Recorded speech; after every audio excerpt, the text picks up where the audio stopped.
နေတူရှင်းနေတူအရန်နာတယ် ဘီဘီကလည်းဒီမှာလုံးရအဆင်မပြေဘူးနည်းနည်းဖြဲထားပေးလေနည်းနည်းဖြဲကိုလည်းကွာစပယ်ပြက်ခိုင်းနေဒီမှာကိတ်ဆုံးနေပြီ ဘီဘီကဒါဂိတ်ဆုံးနေပြီလို့ပြောနေတာကိုကဒီမှာလုံးရအဆင်မပြေဘူးညောင်းလည်းညောင်းလာပြီသူကောင်းမှုလည်းလုပ်ပေးရသေးရဲ့ဟာအဲ့ဒါဆိုလည်းလောက်sorry ကိုနည်းနည်းအားပါတာလို့နော် နောက်တော့ဆိုအားမထင်းနဲ့နော် ဘာဘီဘီကလည်းဘာလို့လက်ကိုကိုက်တာလဲ အဲ့ပါပေါ့ကိုလည်းကောင်းအာကောင်နဲ့ထိထိုးတာ哦အာကောင်ထဲမှာမရှိနေရလေတွာကိုလုပ်ပြရတတ်တာလည်းမဟုတ်ဘူးပို့ဆိုးလာပဲတော်ပြီကွာကိုကြိုက်ခဲပြောင်းစီတောက်ပြီးတော့ပဲအေးတော့မယ်တော်ခပေးတဲ့တော့ ဟာဘီဘီအဲ့လိုမလုပ်နဲ့လေဘီဘီဟာတညလုံးလေနော် မမတူလာလေဟာဟဲ့မင်းမနီးကမေးတယ်မဟုတ်လားအေးနင်းနေ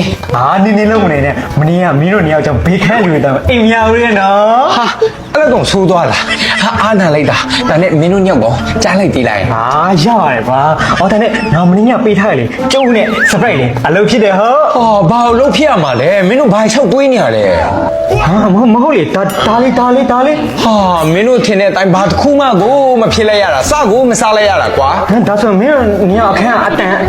အိုးအေးအားဆိုဘာအတန်ရောလားအဲ့ဒါလေငါမိမသွားကြိုက်လို့တဲ့သွားလေမင်္ဂလာဦးညကြမှာပဲတိုက်ဆက်လာကြိုက်နေရတယ်လို့ကွာလာပါမိမတလေဝင်းနေစမ်းမှာဒီမှာအစင်မပြရတဲ့ကြားတဲ့ဟိုဟာမင်းအဆင်မပြေရလဲကွာနစ်ပေါက်နေပြီငါဘယ်လိုနေရမှာလဲဆာဝါဒီခံမိမညီမလိုနားလေတယ်မင်္ဂလာပါရှင် ငလာပါတတိမဒါကျွန်တော်မိမဟုတ်တယ်ဆွေမမချိုင်ရမ်းလာတယ် ခုခေတ်ထိုင်းလူမျိုးတွေကလေထိုင်းနိုင်ငံမှာမြန်မာတွေပုံများလာလို့တဲ့မြန်မာစာရီတောင်သူတို့ပြောင်းတင်နေကြပြီအဲကြောင့်နားလေတာထိုင်မအောက်မှာထိုင်လေ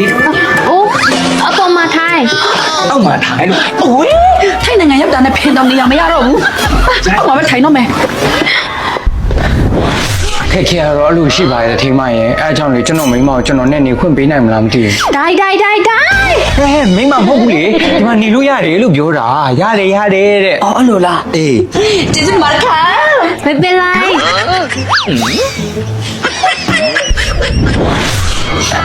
ขอบคุณค่ะจิสุปา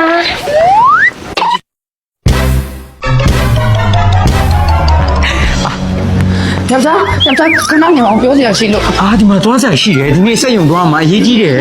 ဒီကလည်းပြောစရာရှိလို့ပါဆိုโอ้ยไม่เป็นไรก้าวบอกว่าซองนี้แม่ကျေးဇူးပါထေး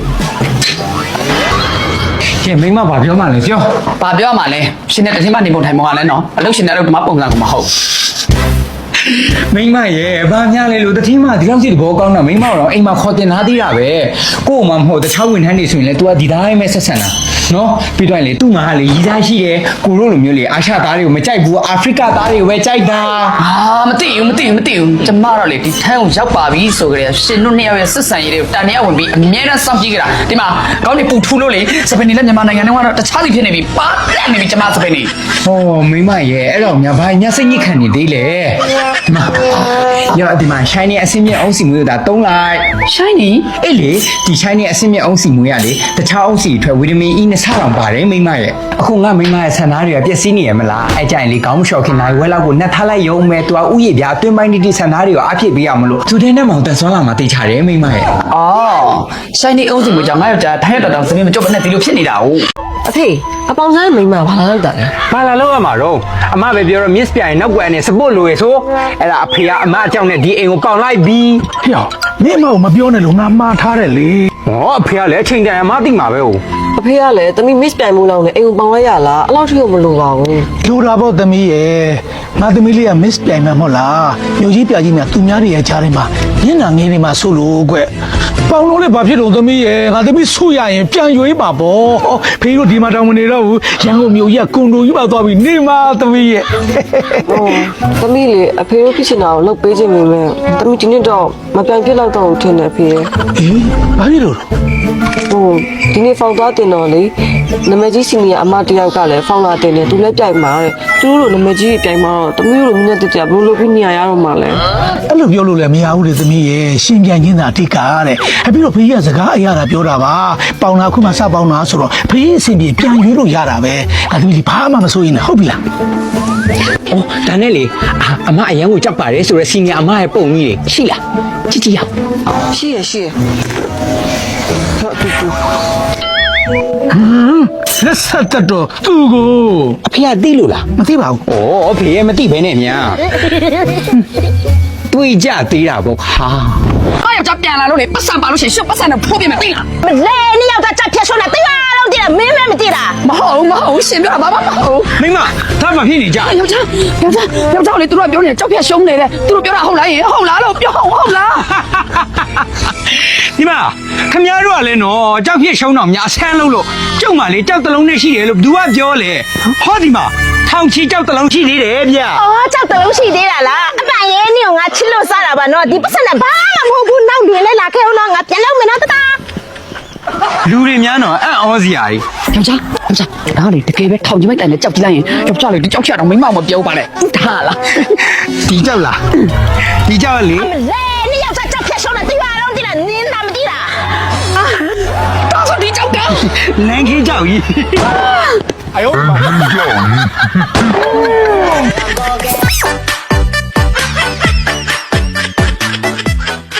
ဟာအတန်းထဲမှာရှိရမှာအယုတ်တရားနေအဆင့်68 ဒါတော့နှစ်ယောက်ကနေမကောင်းလို့လာမဖြစ်ရ ဟာဒါဆိုနေပိတ်ချီးပေါ့ အာဖះလေနောက်ဆုံးရရင်တော့ထိတ်ဆုံးရမှာ ဘာလို့ထိတ်ဆုံးလဲငါတို့တစ်မျိုးလုံးတစ်ဆွေလို့အော်ဒီနော်နှင်းကြမှာ12တန်းတပိုင်းမိုက်ကြရတယ်လို့ဖဲအိမ်မျက်နှာအိုးမဲတက်တက်ကောက်ငါ ဖះလည်းဒီလိုပဲပြောမနေပါနဲ့တပည့်မကောင်းစိတ်ရကောင်းတယ်အဲ့ဒါဖေခွရဆမမကောင်းနေမှာပေါ့ မဟုတ်တာဆ iam မအဲ့လောက်ကောင်းတာမဟုတ်ဘူးဆ iam မအတင်ပြကောင်းတယ်လို့နင်ကိုယ်တိုင်ကလေစာသိချလိုက်မလောက်တာဆ iam မဒီနေ့နေစပြီးတော့ကလေးကိုအချိန်ပိုဆင်းပေးပါညာအိတ်တင်လဲအိတ်ပေးပါဆ iam မကြိတ်စီပြော ဖေအဲ့ဆောင်မလို့တင်ချင်ဘူး ဘာလို့မတင်ချင်ရမှာလဲတင်ရမယ်တင်ကိုတင်ရမယ် အဲ့လောက်တင်ခိုင်းစိတ်ချင်တယ်ဖေပဲတင်နေလိုက်တာ ဒီကလေး ဦးလေးရလားဦးလေးကဖြစ်တာလဲ ကိုကြီးလေးပဲနိုင်ပြန်သွားပြီထင်တယ် ဦးမလေးဘက်နာရှိရလားမလည်းလေးဘက်နာရှိတာ ဒါဆိုဖူးစာတွေပေါ့ ငါတက်တာပါကြီး တက်တာသွားပြီလားကိုကြီးကလေလေးဖက်နာတစ်ခါထားရင်မလွယ်ဘူးအဲ့ရထဲမှာ2ရက်3ရက်လောက်ဘုံဘုံလဲနေတော့တာပဲဒါနဲ့လေးဖက်နာဘယ်လိုကြောင့်တက်တာသွားလဲယင် ခုံစီးကြောက်တက်တာသွားတာလေတောက်စီးနဲ့တောက်စီးပြားဆို2မျိုးရှိရယ်သူကလေသွေးလေးဘက်နာပိုးလေးဘက်နာအရေပြားလေးဘက်နာဂျိုးရီအက်ဆစ်ပိုလီဖီတကောက်ယောဂအဆစ်မြရောင်ရဲခဲ့ခဲ့ကြီးပွားယောဂလို့တက်တာစီတယ်ဦးရဲ့ အော်ဒါနဲ့ဘယ်လိုတောက်ရလဲယင် တောက်နည်းကလည်းလွယ်လွယ်လေးဆေးရည်ဆိုရင်တနည်းကိုလက်ဖေးဆို9ဆုံးကနေ3ချိန်4ချိန်တောက်လို့ရတယ်ဆေးပြောက်လေတနည်းလှပြတောက်ရပြီဦးရဲ့ အော် ဒါလေးတခြားတောက်လိုက်နော်ဦး ဆရာမလေးပြီးရတက်ပဲရှိပါတော့တယ်ကွာသမီးဘာ အမလေးယောက်ျားရဲ့ညာမယူခင်ကဖြောက်လေးထိတ်ပေါ်တယ်ဒါနဲ့ညာပြောခဲ့သေးချင်းမွေးမိလောက်လက်မွေးမိလောက်ထားမယ်အခုကလောင်စရာအမွေးအောင်မရှိ ဒီမိမမနဲ့ဆော့ဆော့စီစီဘာပွားနေမှမသိဘူးနောက်ငင်းညာပဲငါတို့မနဲ့စာဘာလောက်ထားလဲပြော ဘာမှလည်းမရှိဘူးဘာမှလည်းမလုပ်ထားဘူး ဒီမိမ အမေရှင်းကျမချက်လိုက်ကန်နေသေးဟုတ်လားလုံရဲလိုက်စမ်းမဟာတယ် ဘာမှလည်းမလုပ်ရဲပါဘူးဘာမှလည်းမလုပ်ရပါဘူးချစ်လို့တီးခဲ့နေမှနော် အော်ရှင်းတင်းပြတာဘာလို့ရှင်းနေလို့လဲ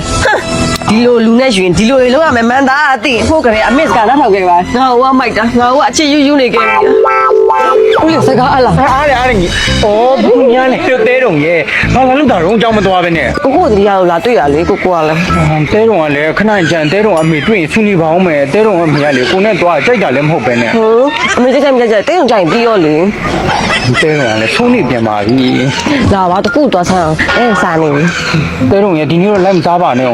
ကိုကိုလေးဒီမှာစီးဦးကမပေါက်ပြရနဲ့တဲတုံကျွေးမဲ့ပတ်စံမရှိလို့ပါ ကိုကိုဈေးဘပေါ်မှာတဲတုံမရှင်းနေရတဲ့ဟာလာပါသွားစားမယ်လေ အဲ့ဆိုတက်